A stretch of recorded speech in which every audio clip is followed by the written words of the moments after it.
A love worth fighting for. Chapter 1. The New Neighbor. The neighborhood buzzed with its usual rhythm.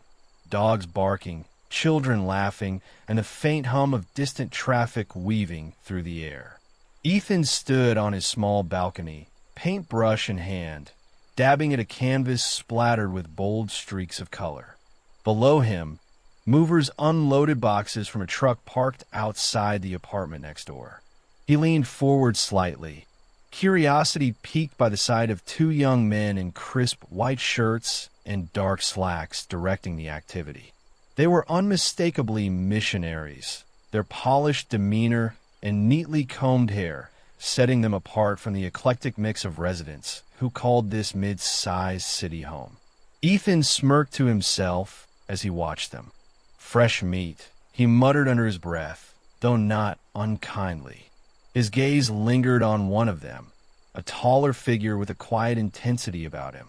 This one moved with purpose, his broad shoulders straight and his hands steady as he carried a stack of books into the building. Something about him caught Ethan's attention.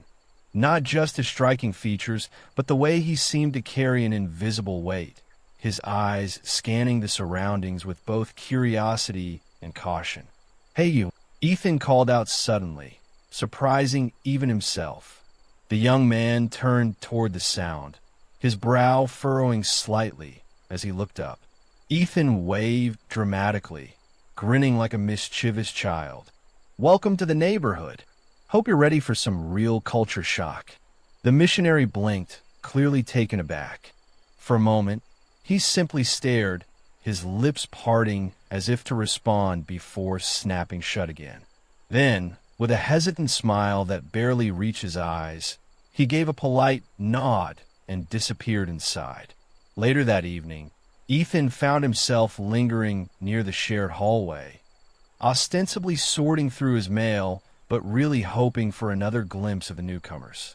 Sure enough, the tall missionary emerged from their apartment, clutching a clipboard and looking more than a little out of place among the vibrant murals lining the walls of the building.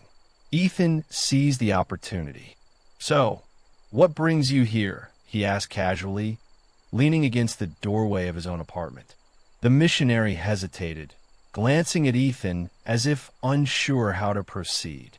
"We're missionaries for the Church of Jesus Christ of Latter-day Saints," he said finally, his voice low and measured.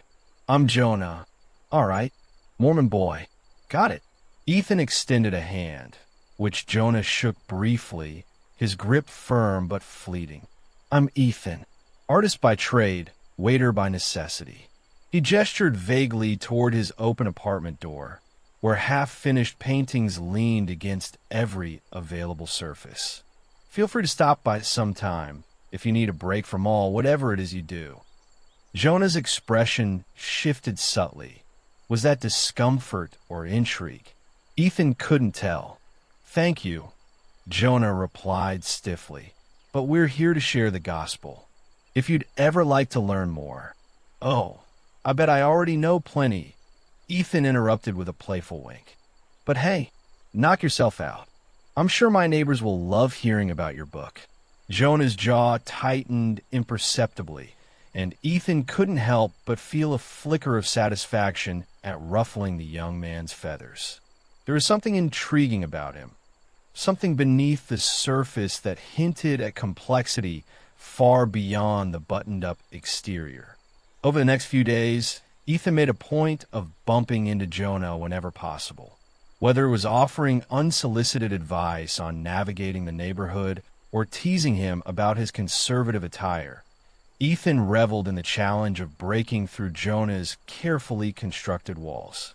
Each encounter left Jonah visibly flustered, his cheeks flushing pink as he struggled to maintain composure.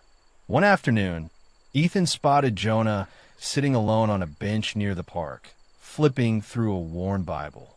Without hesitation, he approached, plopping down beside him with exaggerated nonchalance. "What's so fascinating in there?"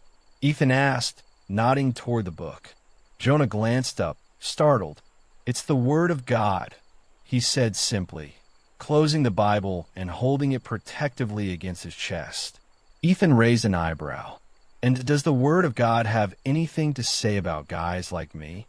Jonah's gaze faltered, his fingers tightening around the edges of the book. Everyone is a child of God, he murmured, though the words sounded rehearsed, as if he were reciting a script rather than speaking from conviction. Ethan leaned closer, his tone teasing yet probing. So, no judgment then? No fire and brimstone speeches. Jonah opened his mouth to respond, but stopped short, his eyes darting away. For a brief moment, Ethan thought he saw something vulnerable flash across Jonah's face, a flicker of uncertainty, perhaps even longing. But just as quickly, the mask slipped back into place. I should go, Jonah said abruptly, standing and brushing off his pants. Sure thing, Mormon boy, Ethan replied, watching him retreat. Catch you later. As Jonah hurried away, Ethan felt a strange mix of amusement and frustration. There was definitely something brewing beneath those layers of piety and restraint, something worth exploring. Little did he know, their interactions were planting seeds of doubt and curiosity in Jonah's mind, setting the stage for a journey neither of them could have anticipated. Chapter 2. Walls Begin to Crumble.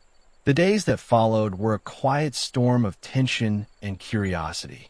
Ethan couldn't stop thinking about Jonah, his reserved demeanor, the way his eyes seemed to hold secrets he wasn't ready to share.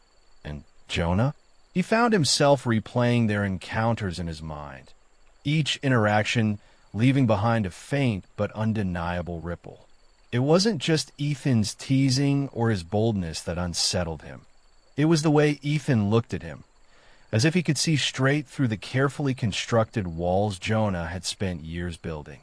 One afternoon, as Ethan returned from stocking shelves at the cafe where he worked, he noticed Jonah standing outside his apartment, clipboard in hand.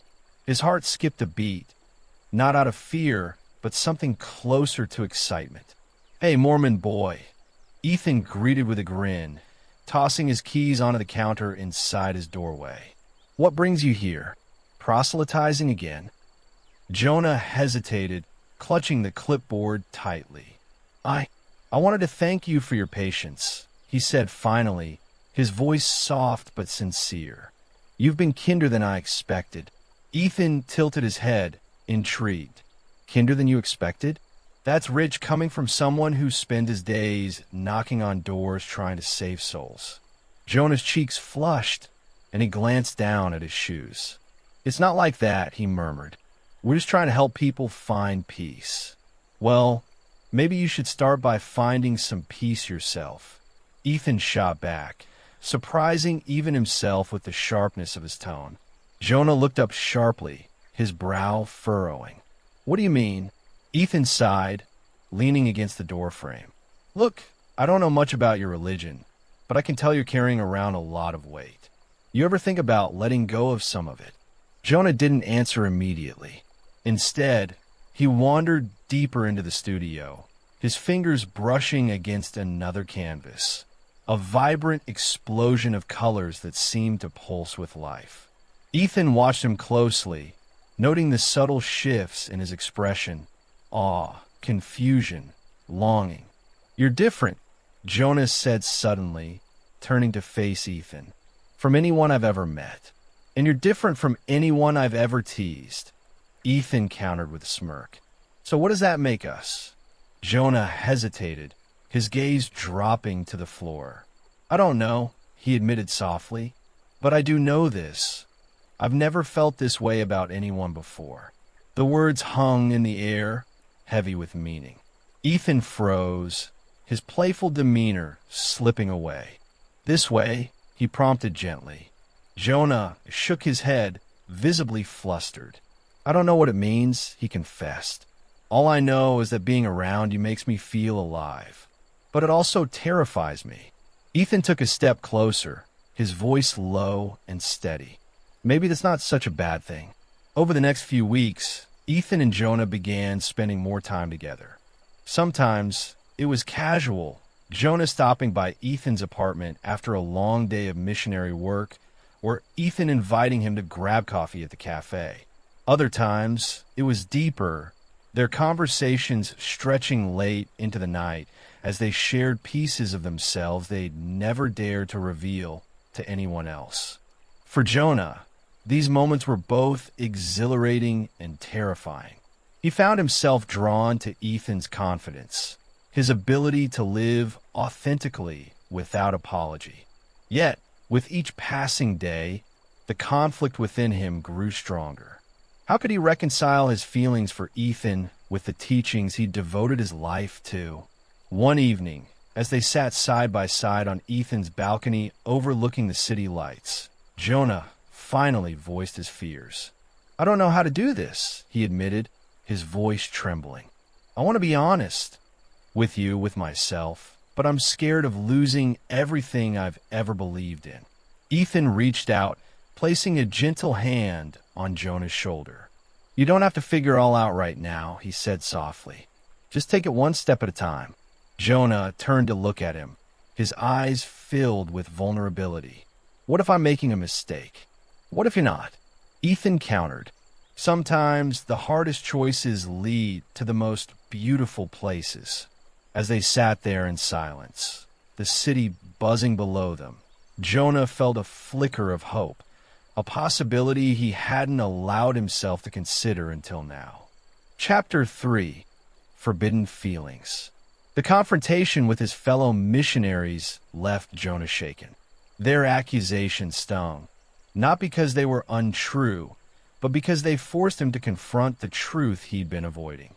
Yes, he was spending less time focused on his duties. Yes, his thoughts kept drifting back to Ethan. And yes, he knew deep down that his behavior was unacceptable by the standards of his faith. But what choice did he have? Every moment away from Ethan felt like a piece of himself was missing.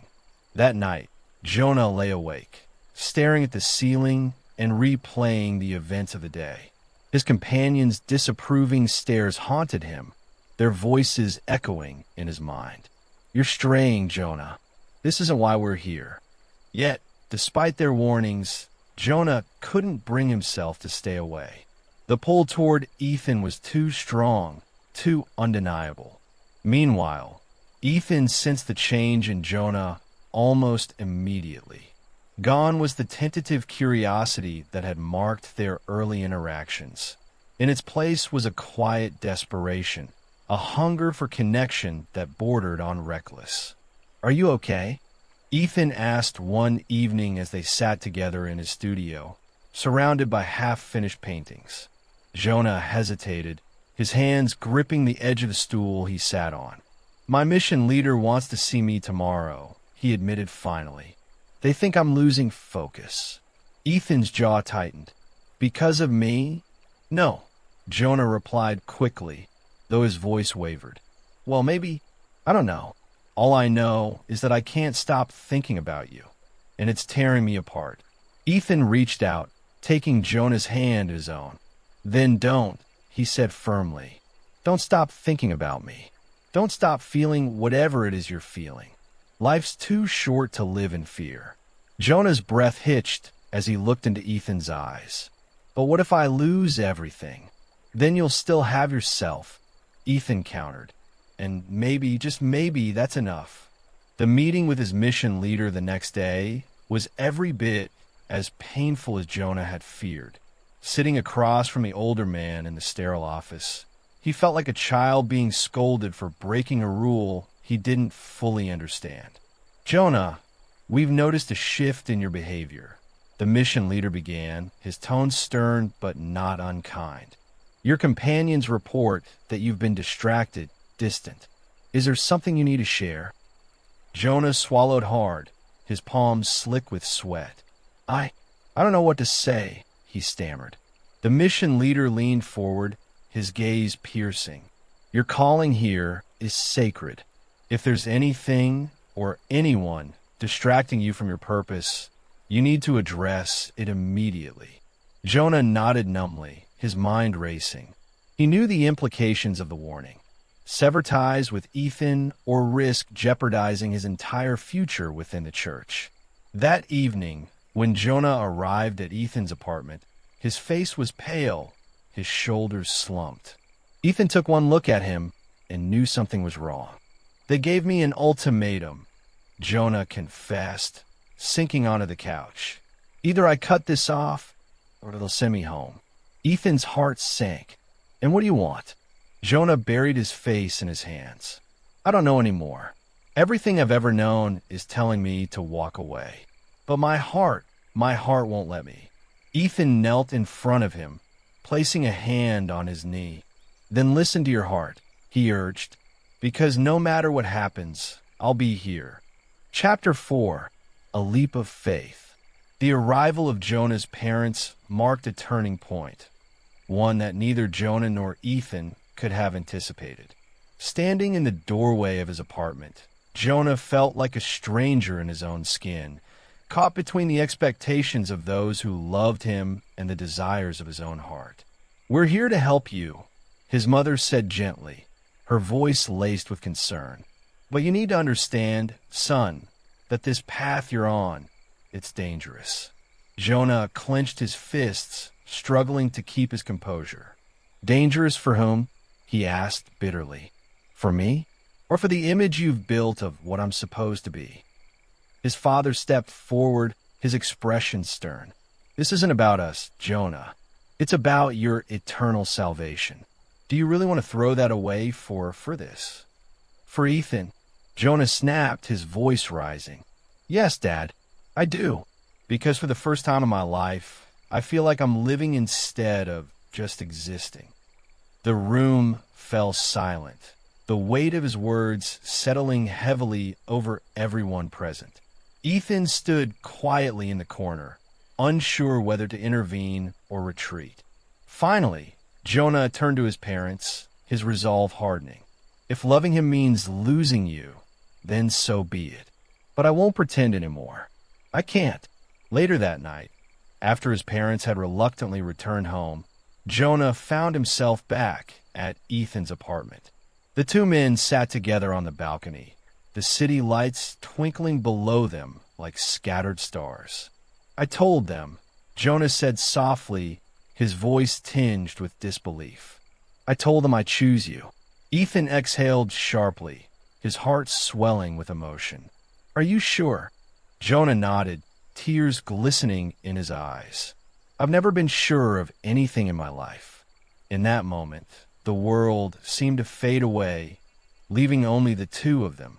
Slowly, tentatively, Jonah leaned in, his lips brushing against Ethan's in a kiss that was equal parts tender and terrifying.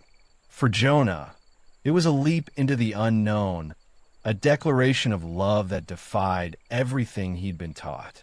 For Ethan, it was validation that their connection was real, powerful enough to overcome even the greatest obstacles. As they pulled apart, Jonah whispered, "I'm scared, Ethan, but I'm ready to fight for this, for us." Ethan smiled, cupping Jonah's face in his hands. "Then we'll fight together."